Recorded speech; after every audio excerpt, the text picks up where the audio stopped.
when I hear 40, it just makes me feel really old.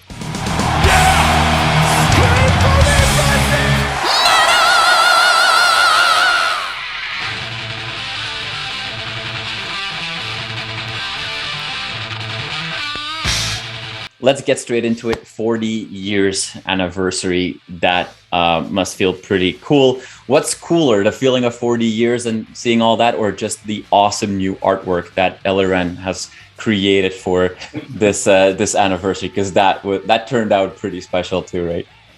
Yeah, right. Yeah, you know, excuse me, I'm old now, so No I guess when I hear 40, it just makes me feel really old. But it's all good.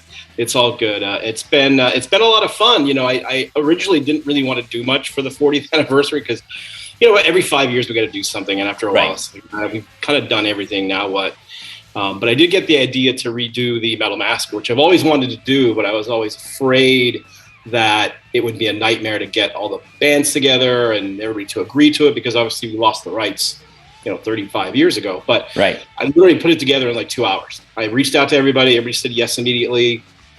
Everybody was like really helpful, and we put it together pretty quick. And then, you know, the Metallica camp said, "Hey, in addition to the 5,000 you guys are pressing, can we do another 2,000 exclusively for the Met Club with a different color?" I said, "Absolutely."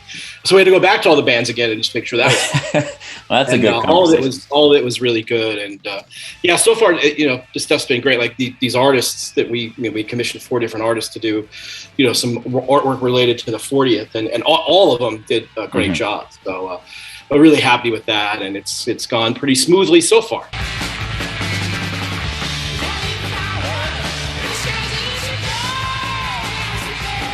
You are one of the people, I would say, that is co-responsible of bringing the NWOBHM to the States and that bring that influence back in the day.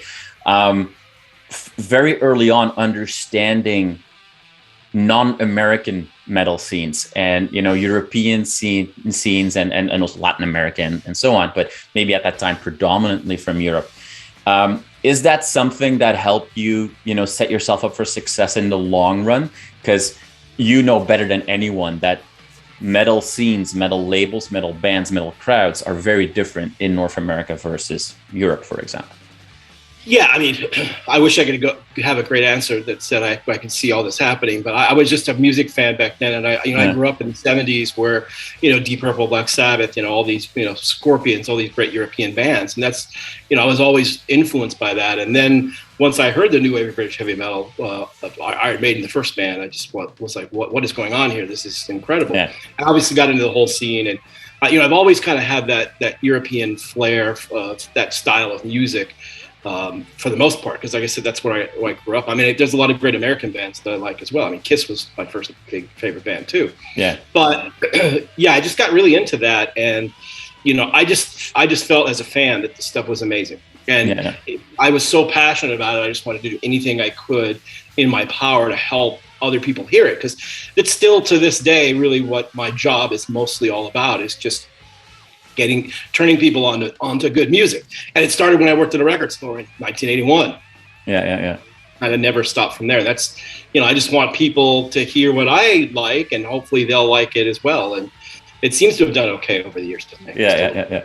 And that's one of those things that, you know, connects every metalhead in the world, no matter where you come from, what you look like. That passion of like, hey, check this out. I need to play this for you, and it's pretty amazing. That's been like, you know, your driving force, if you will. Yeah, and the great thing about the metal scene too is that the bands are fans. All the people that work for us are fans. Like, we're all fans. We're all in this in one way or another, and we're all just metal fans, and that's why it makes for a great scene and a great family vibe, really.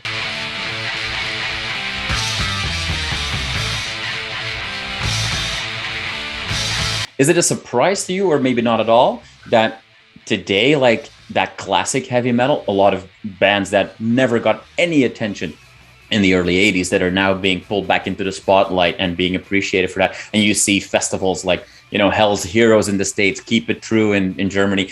What, for you as like somebody who's been on basically the front row the entire time, does that surprise you? Do you have an explanation why we keep going back to that? I don't think anything surprises me anymore, really, but it does make me very happy because a great example is a band like Cirith Ungol, who never in the day, they didn't fit in LA, even with the Slayers and the Omens and the Armored Saints and the Lizzie Bordens. They were just kind of an outcast band, but I always loved them. I always thought they were amazing. And they were very misunderstood, and a lot of people just couldn't get it, and so they never really went anywhere in the 80s. Then all of a sudden, I don't know, maybe 10, 12 years ago, something like that, I started going to I was going to the European festivals, and I started seeing Cirith Ungol shirts pop up at festivals, and more than one. Like, I was like, what is going on here? And so all of a sudden, this band that, just didn't exist for years had this renaissance where they all of a sudden were like this cool band. Even people that didn't get it in the first place. One of my good friends is Monty Connor who was the A&R guy at Roadrunner Records, and Slipknot and all these big bands. But he did not like Cirith Ungol back in the day at all. And he reached out about that same time that I started seeing those shirts, maybe a year or two later. He goes, dude, I've discovered Cirith Ungol again. I can't believe I didn't get it in the first place. It's so great. And then now they've reformed, because I kept bugging their singer. I ran into their singer, Tim, who hit me up because he wanted his son was a big fan of Killswitch Engage. He said, hey, can you get me tickets to their playing at the Palladium, where it was in LA? I'm like, sure. So saw him there for the first time in a long time. I said, hey, you guys, you guys are starting to have this renewed thing going on here. You guys should play some shows. He said, no, I don't know. We haven't played shows in forever. So finally they're playing shows again, which that just makes it so great. And those guys are so appreciative of it. And it's fun to see a band that, I liked, they're 40 years ago or whatever. And they're having this renaissance now. And there's a lot of bands that's happening to as well, which is awesome.